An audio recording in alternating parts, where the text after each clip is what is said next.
there's not going to be anything too fancy on the screen anyway, but I learned a long time ago with high school students, if it's just a matter of staring at me and listening, there's too many other things to look at. So this will give you a little something to maybe keep reinforcing some of what I'm talking about. So I'm going to talk this morning about a little bit about myself and sort of my work toward eventually entering ministry. And I'm also going to try to put my experience a little bit in the context of how ministry is changing in the United Church of Christ and in a lot of churches and denominations, and how in some ways I'm typical of the unusual kind of path that people are more and more taking. So I'm happy to be here. As Lisa said, this is, I think, attempt number 4, so I'm glad it's finally happening. I would tell you that I've had all of this prepared since October, but that would... You're a busy man. Yeah, that would be an exaggeration. So in terms of myself and the idea of ministry, in some ways it's probably not a surprising turn of events, because it just happens that in my family, on both sides of my family, there are quite a few individuals who have been or currently are ministers. On Dad's side of the family, going back to, this is actually a Williams from Farrington. My great-grandfather, who I never knew, but he was a minister, a Methodist minister up in Farmington. My dad is an ordained minister, although he hasn't only briefly served in a church in that role. He's been a teacher for most of his life, which is another sort of genetic carryover, I guess, for me. And then on Mom's side of the family, my grandfather was a minister, and I did know him. And then 2 of my uncles, 2 of her brothers, are ministers. One is a Baptist and the other is a Congregationalist. So in some ways, there's a family tradition here, although it's not the path that I started on professionally. I went to college, I studied history, and then did some graduate school to finish up education courses and started teaching high school history. I did my student teaching with 7th grade and then said, maybe I'll try high school. So I've been in high school teaching ever since, and I've been, as Lisa said, I've been a history teacher at Gorham. I started the first time in Gorham in 1994 and taught here for 8 years, and then taught for 10 years in Yarmouth, although we continued to live here in Gorham, and then came back to Gorham when my kids were in high school. Came back during Stephanie's senior year and Greg's sophomore year. So this is my 6th year back in Gorham. So what I discovered when I came back was that I was now teaching students whose parents I had taught when I first started.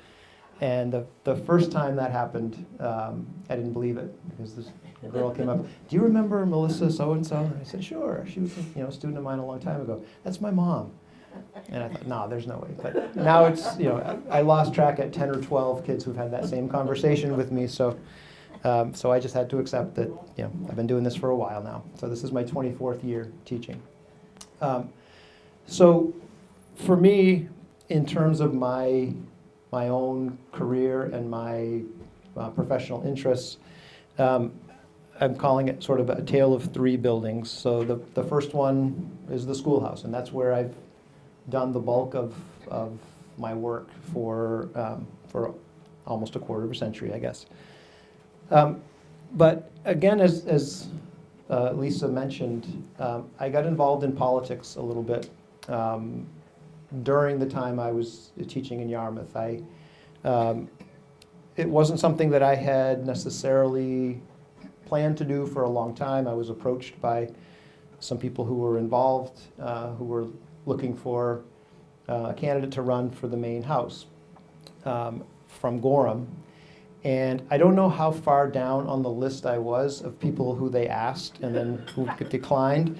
All I know is that when I got the call from the man who was then the majority leader in the House, he started the conversation by saying, "I'm going to ask you something, and I want you to promise not to say no now." So that was how it started, and I ended up saying yes, so I ran and served 2 terms.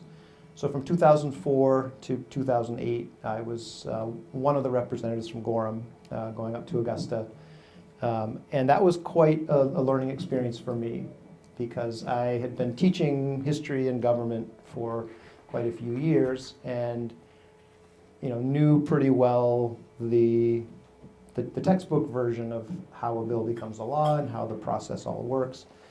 But then going and seeing how the rest, and that's all true, that stuff all happens. But all of the informal steps in between and all of the behind the scenes was all new to me. So it was quite an education. It's something I'm really glad I did, but I can't say that I miss it, having been away from it for a little while. I think particularly given the climate in state government for the last few years, we didn't know it then, but those were the good old days. We thought that we had issues, but I don't think they're having a whole lot of fun up there recently. So both of these are areas that I've spent some of my time and energy and some of my professional life, much of it in these two. In the middle of all that, we started coming to First Parish. We started to come here in the summer of 2001. And actually the first time we showed up at First Parish that summer, we couldn't get in the building. It was a tree-worgy Sunday. Those of you that are members here know what that means. You don't meet at church, we meet at the gardens, and there was no sign on the door, so we just didn't know what to do. We went home. But we were curious enough that we came back the next week, and we've been back most weeks since. So we had begun to be active here in the church, and after a few years, I became a member of the Board of Deacons and got involved in some other activities, including doing some Beyond Worship sessions, which some of you remember, and I think there's talk of bringing some of this back. We did some education and kind of enrichment activities on a variety of topics after church, and I was asked to do a couple of those, and they were pretty well received. And over the course of a number of years, partly through just my own kind of reflecting, and partly through some conversations with David Butler, who was our minister at the time, I began to think about the possibility of getting involved in ministry as a sort of second career, when probably overlapping with teaching. And I think for me, part of the what draws me to it is seeing the challenges that people face, seeing the things that we struggle with as individuals, with my students, with their families, with people in the community, seeing the issues that we struggle with as a society, as a town, as a state, as a nation. Part of the answer to making things better is education, and that's something that's obviously important to me. Part of the answer to how we make things better is through better laws, through better policies, it's through government.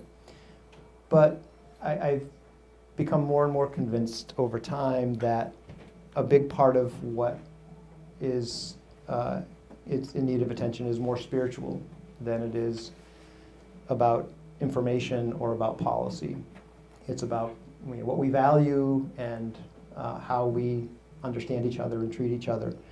So the third building sort of began to enter my awareness and my interest as something that I might want to be involved in. Come in, that's okay, come in. Watch out for the cords there.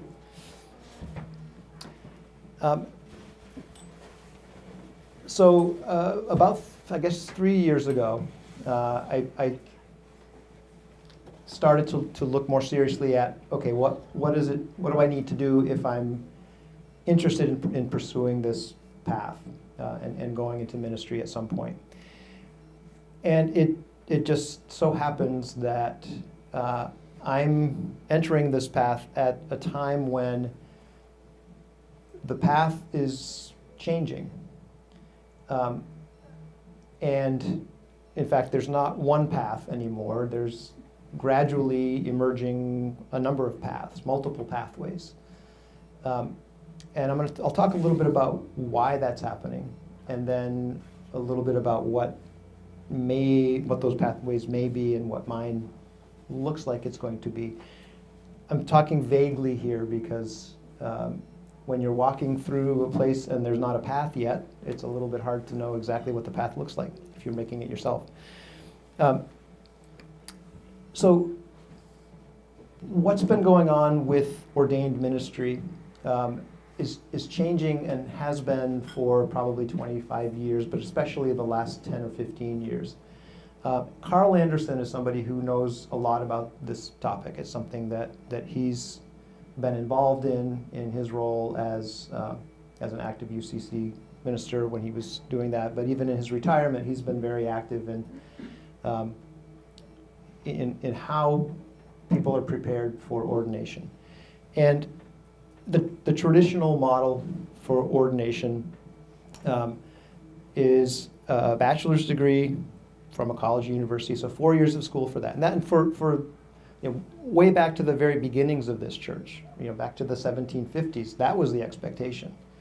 The first minister that First Parish ever hired was a Harvard grad. There weren't many other schools around, but there was, the first, they didn't like the first guy so much after a while. You probably know some of the stories about him. So they tried somebody from Yale next. He didn't last all that long, so they tried a couple guys from Princeton, and they went back to Harvard, and then they tried someone from William, and they bounced around. But what they all had in common was there's an expectation that the clergy be college educated, which was really uncommon.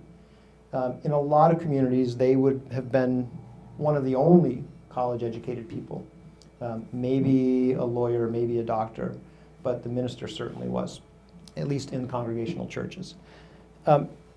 And then by the 1840s, the norm for First Parish was to hire someone who not only had been to college, but had been to seminary. Especially after Andover Newton Seminary opened up in the early 1800s. A proud graduate, one of the last. Not every minister that First Parish hired after that, but most of them were men who were trained with a master's degree, a master's divinity also. And eventually that became not just the preference of a church like First Parish, but it became a requirement within the Congregational Church and then within the UCC. So this was for many decades, this was the minimum requirement to enter ordained ministry. And the Master of Divinity degree, as Steve can tell you, because he's got one, or Carl, or Scott, or Marshall, or any one of the folks who have gone through that program, it's an incredibly demanding program. There's more coursework and more practical training required to get a Master's of Divinity degree than there is to finish law school. So it's a very intense professional preparation. This model of preparing ministers started to run into some real challenges over the last few decades. And it's kind of a combination of factors. One of those is, as you're aware, overall, the churches, certainly true in Maine, in the UCC, but beyond our denomination and beyond our state, church membership is declining. And it has been pretty steadily declining for a couple of decades. Especially in a primarily rural state like Maine, where you didn't have a lot of large congregations to begin with, as the membership goes down, that means the resources go down, and it becomes more and more difficult to support a full-time minister. And the reality in the main UCC now is that the majority of our churches don't have full-time ministers. They may have three-quarter time or half-time or even less, or be sharing ministers. And that makes for some complications in terms of people entering that profession. Because at the same time that fewer full-time positions could be guaranteed, the cost of going to seminary and getting that Master's of Divinity degree, 3 full-time years, increased 500% since 1985. I mean, that's an astronomical increase. And so the majority of folks couldn't just go to seminary, write a check, and I mean, Steve probably could do that, just no worries. But for a lot of people, paying for the tens of thousands of dollars every year for tuition, and if you're residential and all of that, you got to borrow money to do that. You got to take out loans. So if you come out of seminary with a lot of debt, and then you look for your first position as a minister, well, the few churches in a place like Maine that have full-time positions are probably looking to hire someone who's experienced. They're probably not going to hire someone straight out of seminary. So you're going to have to look for a part-time position, and then you're going to have to pay off that debt on a very low salary. So that's a problem. It's a problem for a lot of folks who have gone that traditional route and are now in the process of looking for that initial position. Related to all this is the fact that a number of seminaries have closed, particularly in this part of the country. We had Bangor Seminary, and they closed, it's been about 10 years, 8 years, something like that. And that was the only seminary north of, the only accredited seminary north of Boston. Andover Newton is technically still, they are still in existence, but they've sold their campus, and they have been kind of, they'll be a somewhat independent entity within Yale Divinity School. But Steve is one of, were you the last class? They've got a very small class that is taking all of its programming right through the library on campus this year, and this will be the last Andover Newton class to come out of Newton this May coming. Yeah, so that means for someone who wants to go to seminary, if you're from northern New England, there's Boston University, which is Methodist affiliated and not inexpensive. And living in Boston is a little more expensive than living anywhere in Maine or almost anywhere. Last I saw, Boston was the second most expensive housing market in the country after San Francisco. So the prospect of doing that is, it's better than nothing, but for a lot of people it's not much better than that. And one more factor here that plays into all of this is increasingly people who enter ministry are doing it kind of the way I am doing it, as a second career. Steve's closer to the older model of someone going through college and then following up fairly quickly, going into seminary. Tamara was similar in doing that, but a lot of people are coming into it later on in life. And for those of us in my position, to go and to take 3 years of my life and go to Boston or to wherever, to New Haven, when I have a job and a family and a mortgage, and you can't just set your life aside without completely disrupting all of that. So it's really not a realistic expectation to do a traditional seminary experience if you are old enough to have students whose parents you had as. So for folks who are doing what I'm doing, there need to be alternatives. And that's what the UCC and other denominations have been kind of struggling and working to figure out. What do we do with people like me? And so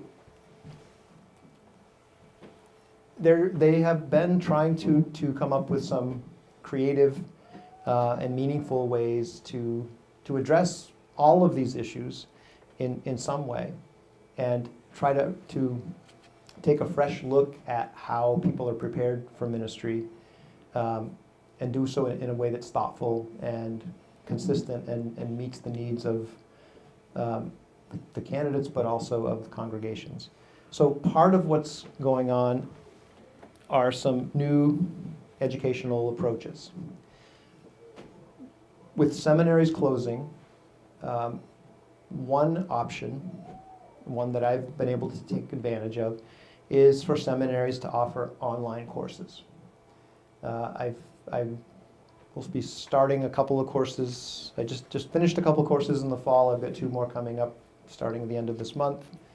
And so I want to show you what that looks like if I can get the Wi-Fi to work. And I think I have the password, but this might take me a minute to get it set up. But if it works, I'll take you into the classroom, and maybe I'll finish this and then do that afterward, because I may need to configure things a little bit. But an online class is, we never meet face to face. Most of the time, your interaction is more like something like Facebook or email. Occasionally, you may have a scheduled time when you can all be online with video, so you can talk back and forth. But it's never quite the same as being in the same room with the same group of folks. But it's a better option than having nothing, for sure. So the courses I've been taking are through Chicago Theological Seminary, which is a UCC-affiliated seminary. They do have a facility, a campus in Chicago, but they increasingly have lots of students who are all over the country who are taking courses there.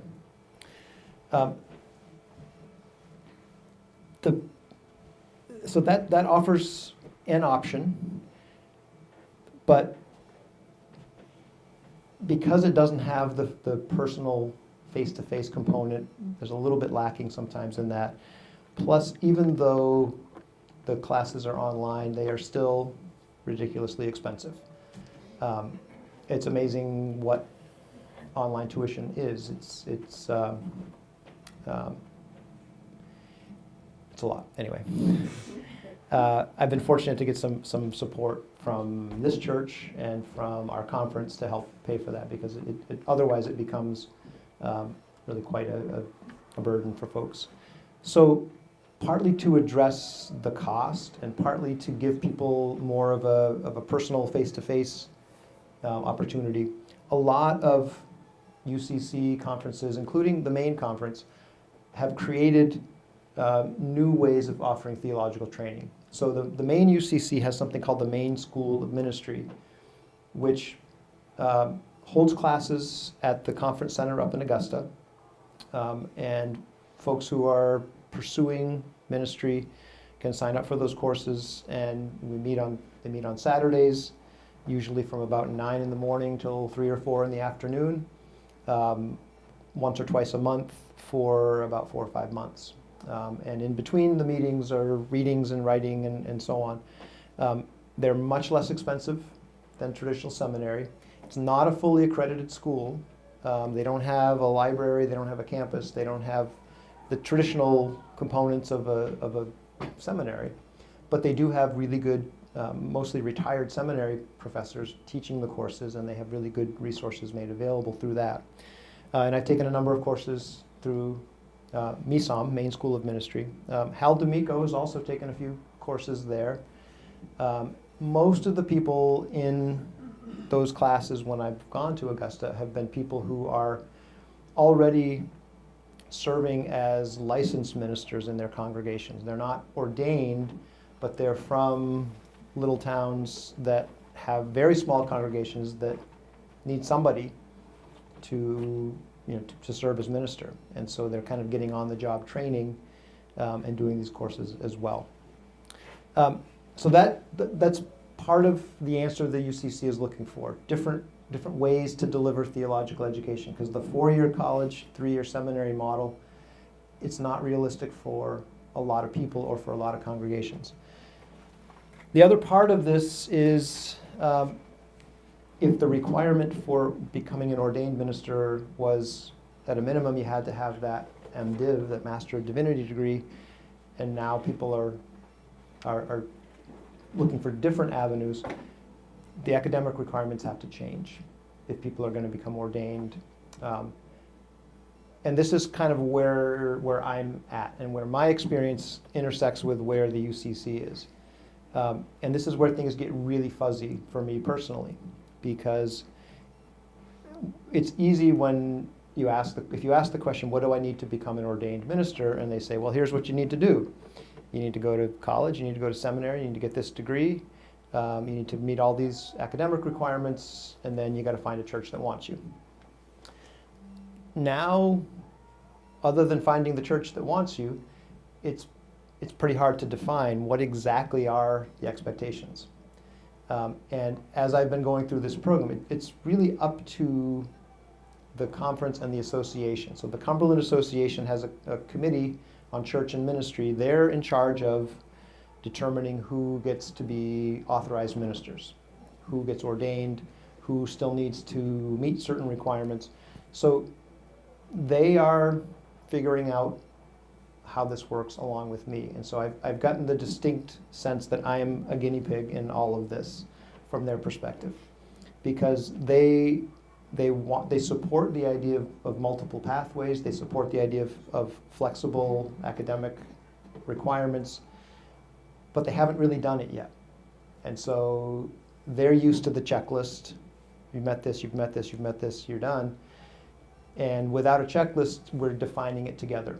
And so it's the good thing about that is it does offer flexibility, and they look at things like, I don't have a Master in Divinity, but I do have a master's degree. That's worth something. They look at life experience. I haven't, I'm doing this internship here at First Parish, preaching about once a month, being involved in some other activities, doing some visitation, doing some spiritual practice sessions, and I have teaching experience and so on. So they can look at sort of real world experiences, even if they're not academic credit. So it's an ongoing conversation between me and the congregation and the association. And hopefully it ultimately leads to my being licensed, being ordained. But I can't tell you that I have 3 steps left to do, because it's ultimately, when we reach this agreed upon point, and we haven't agreed upon that point yet. The other thing that is a part of all of this, that's becoming more typical, more the norm probably for Maine, is something called bivocational ministers. People with two jobs, 2 careers simultaneously. And this is a byproduct of all these things that we just talked about. Smaller congregations who need a minister but don't have the resources to have someone serving full time. People entering ministry who need full-time income. And so most of the people who I've met through the courses that I'm doing, who are on a similar track to me, are expecting to, at least for the beginning part of their career, to be doing 2 things. So to be teaching and serving in a church. There are folks who work in the medical field, so there are nurses and therapists and others who do that and do ministry, or people who work in nursing homes and so on. So that's becoming more of a common thing, more of a model that lots of folks are pursuing. So that's kind of where my experience and where the bigger picture kind of come together. I do want to show you what the online courses looks like, because if you haven't taken an online course, you may not have much of a sense of how does that even work? How do you go to class with people that you've never met? And how do you have a discussion when you're spread out all over the country? So it's kind of, I think, worth taking a look at, but it may take me a minute to set that up.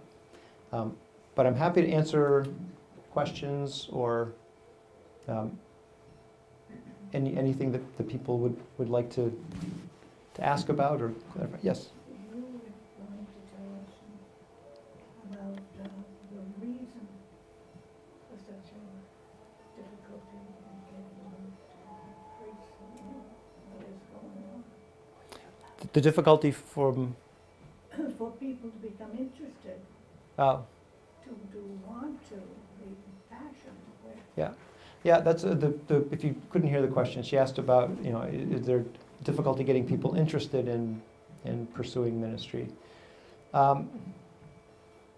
Steve, you may know more about this than I do, just in terms of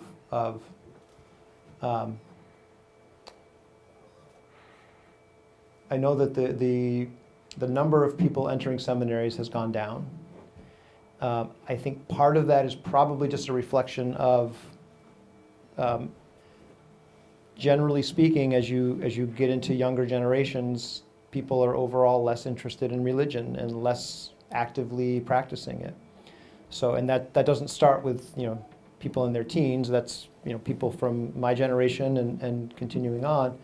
So I think some of that's just a reflection of the fact that the church is not as major an institution in our society as it used to be, and so with fewer people involved in religious organizations to begin with, there's probably You're fewer. also talking about mobility and the breaking up of the hometown Right. closeness to more homogeneous.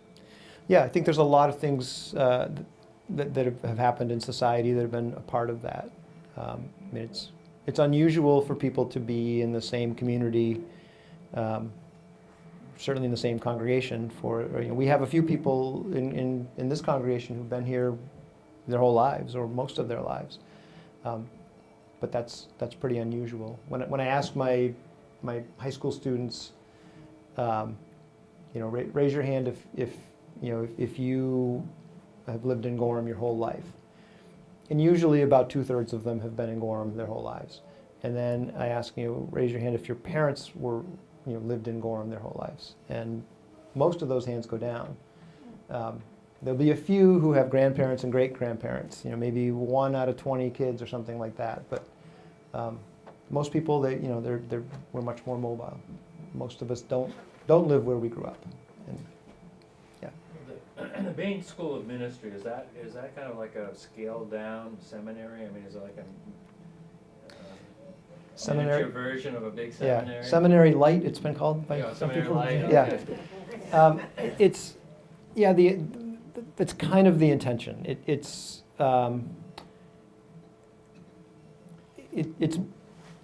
for example, the course that I took on UCC history and polity. So what's the history of our denomination and how do we run things in the UCC? Now that course was taught by a retired professor who had been at Andover Newton and had been at Lancaster Seminary before that. And she taught us basically the course that she had 5 Saturdays to teach a course that typically would take an entire semester. So I took it with the same professor. yeah, And we did 10 days from 9 in the morning until 4 at night. yeah, And I think that you got half the time, and we Right. felt rushed when we did it. yeah. So that's one of the challenges I think of this Yeah. program. Yeah, so it's it's they're not going to build themselves as Seminary Light, but that's in some ways that's what they're doing is and that's something that's been an interesting conversation within the UCC is that the best way to do it, or is there another way that we could prepare people for ministry? I know in some parts of the country they're doing a lot with sort of residencies and internships and doing a lot more kind of on-the-job practical combined with academic, but that takes resources too. So. Like a medical profession. Right, right. And there are some churches with thousands of members who actually, on a regular basis, have pastoral residents who they pay kind of on the model of medical internship. I don't think there's a church in Maine that could do that, but It's part of the seminary program too, Yeah. to do a year of student pastoring. I was at Westbrook Warren for a year with Reverend DeLong, learning kind of how the classroom ideas function in the real context. So there's a lot of programs that use that very.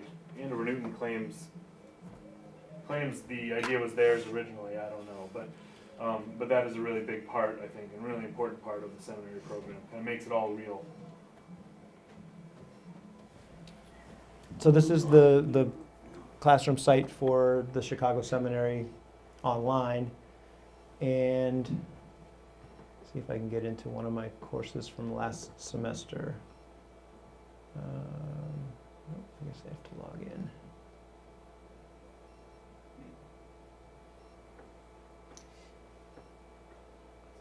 Okay, so here's, so I had a class on interpreting the Gospels last semester. So here's the platform, and it's organized. So this is the professor. I haven't met her, Dr. Yang, but there's a little introductory video message from her, and every so often she would record. Some professors will record entire lectures and use them. She didn't do that in this particular class, but they can record little messages, little video messages, reminders or explanations or anything like that.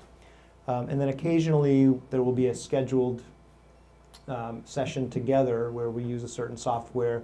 If you've ever used something like Skype or something like that. So it's like video conferencing. And everybody in the class, so at 8 o'clock on a Tuesday night or something, everybody logs on at the same time. And you can kind of have a conversation, although you're seeing little talking heads rather than seeing actual people. But most of the work is done through this online platform. So let me pick a...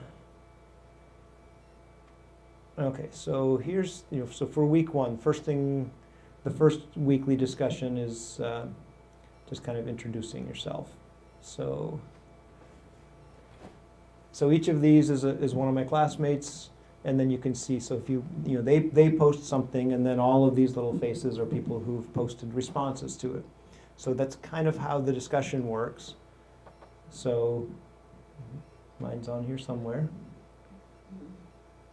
Yeah, greetings from Maine. It's unusual. You would think it'd be unusual to have somebody from Maine in the class, but most of the classes I've been in, there's been at least one other person from Maine. And one time we had somebody else from Gorham in class. So operationally, this would not be a live class. Right. Is that Right. So if you wanted to hear what that person said, you click on it. So you click on this. So here's See what Rob. they said? Here's Rob's initial introducing himself, and then anybody who wants to can reply to that, and he can reply to what they said, and other people can chime in on that as well. And then in terms of the way the work is done, so there's a reading assignment. Some of it are books that you purchase, and then it'll just say read chapter 3 and 4 out of this book, and then respond about this topic. Sometimes there will be articles that are just posted on here. So here's one where there's this reading on the historical critical method. So there's a 34-page article to read, and then a conversation that we have about that online. And that's kind of how it works. So it's organized a week at a time, and so because we're not all, some people are probably doing this first thing in the morning. Not me. I'm over at school then, so most of this I'm doing evenings, weekends. But you have this week in which everybody will contribute their their input and their ideas, and then occasionally you'll have a paper to write or some other project to complete that goes straight to the professor. And so it works reasonably well. And I've taught high school courses online, so I'm pretty comfortable with this format. I prefer the human contact. I prefer the face-to-face. I don't think this is ever going to replace people being together and being able to not only read somebody's, what they've said, but to read their body language, to hear in their voice, how much this matters to them, or for someone to, immediately say something and something comes to mind that I hadn't thought of before, and then the whole conversation continues in a different direction. That's all kind of lost online. So it has the advantage of the fact that, I can't commute to Chicago to take courses. I don't want to move to Chicago to take courses, so I can do it this way. And this is, one way to and this is something that's happening not just in seminary. Even if you send kids off to college and they're living on campus, there's a pretty good chance they're going to take an online course or two at some point. And depending on where they are, they may get half of their courses online, even if they're living on campus. So it's becoming a much more common way to deliver education. And it has some plus sides, but I don't think it's ever going to be a full replacement.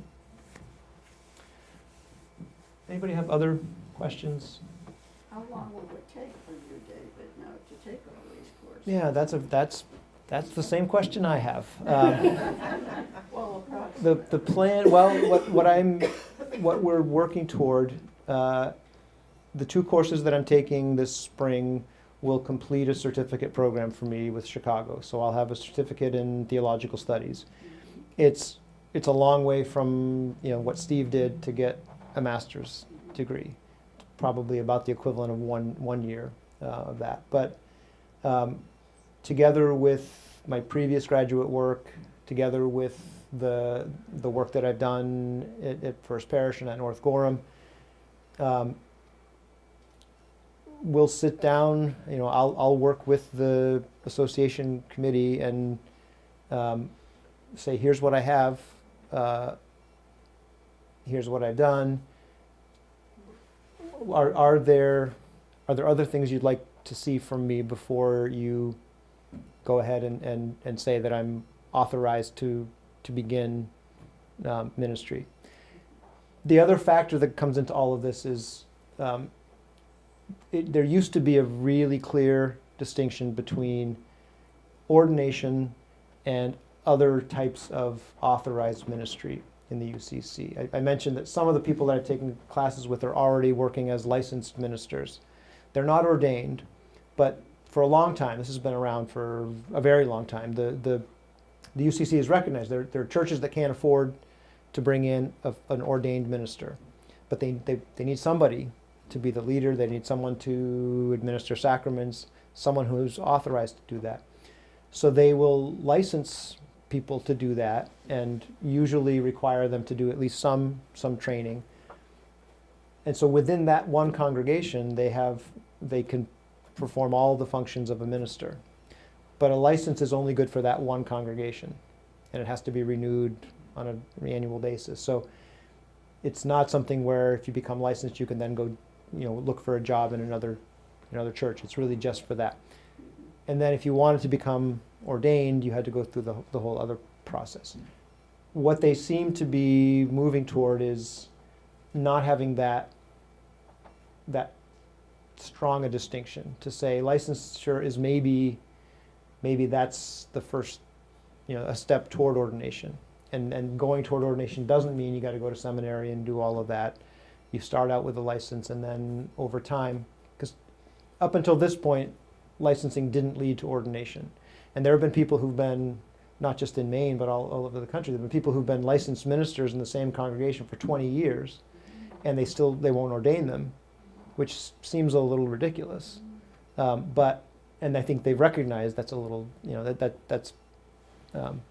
So they're working on developing a way for licensed ministers to move fairly quickly to become ordained ministers. So I don't have, that's a very long answer to a short question. You'd think I- the experience was. Yeah, count yeah. for them, yeah. So I'll have a better answer for you probably by the summer. But, I'm gonna go back to Lorraine's question about motivation. I can imagine back in the 18, early 1800s, because the minister was one of the few people in the town who had an education, an advanced Yeah. education, that part of the motivation to wanna do that would be to be that kind of intellectual and you know, it had a high status in the town. I can also imagine that the motivation would be that, you know, just like a lot of people have, they want to help people. mhm.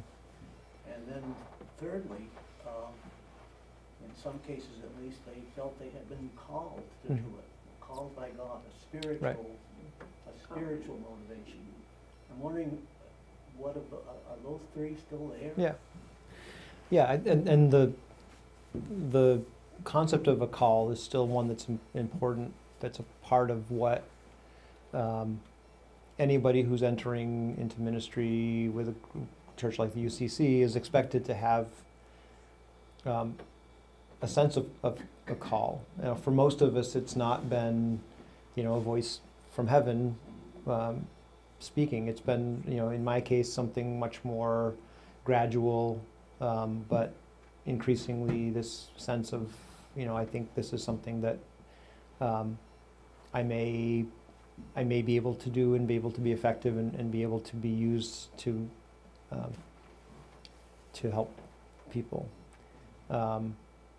But that, you know, that is still, it's certainly not something there's a lot of people going into for the money.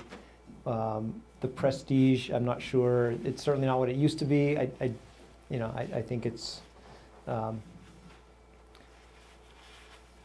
know, the folks that I'm in classes with, I think for all of them, many of them, and I've shared this from the pulpit before, many of them had fairly negative experiences in church as young people and left the church, but then eventually, partly because of this sort of gnawing sense of, you know, in spite of the negative experiences, there's something very real and powerful there that I want to be a part of.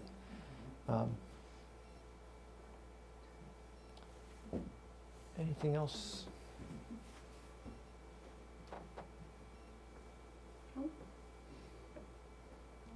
Steve, since you're sort of in a similar place in some ways, but a different one in others, what's the path for you? Are you going to become, you know, pursuing ordination, and what are the? I'm on an ordination path. Yes, I've got to complete clinical pastoral education unit at probably Maine Medical Center, which is like where I get to pay to be a chaplain. Yeah.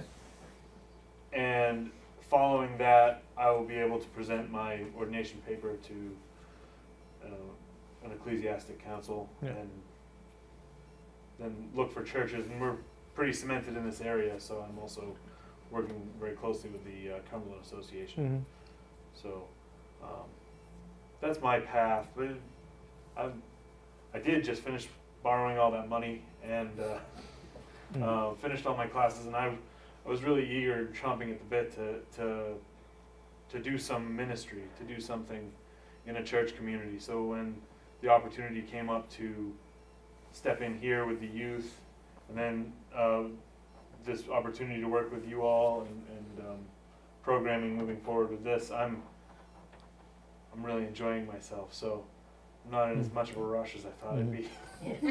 Although I'm still kind of in a hurry to move forward with it, but definitely an ordination path, pretty old-fashioned ordination path, I think. Mhm.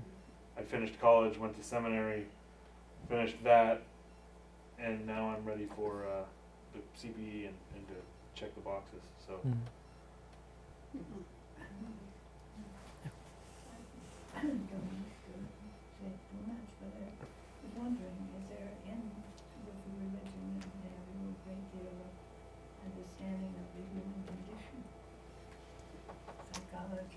Yeah, that's, her question was about whether, were you asking about whether in the academic preparation, that's something that's, So the minister has more of an idea of especially nowadays where you have so many different cultures. hmm, You need to have, I think, quite a bit more breadth in understanding human beings.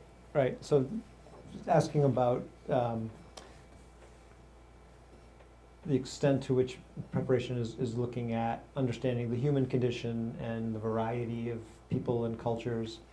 And that's certainly been part of, I think probably for both of us, that's an important part of the coursework. I did a course on Pastoral Theology last semester, and much of that, it's a kind of a combination of understanding individuals in, people who are looking for pastoral care.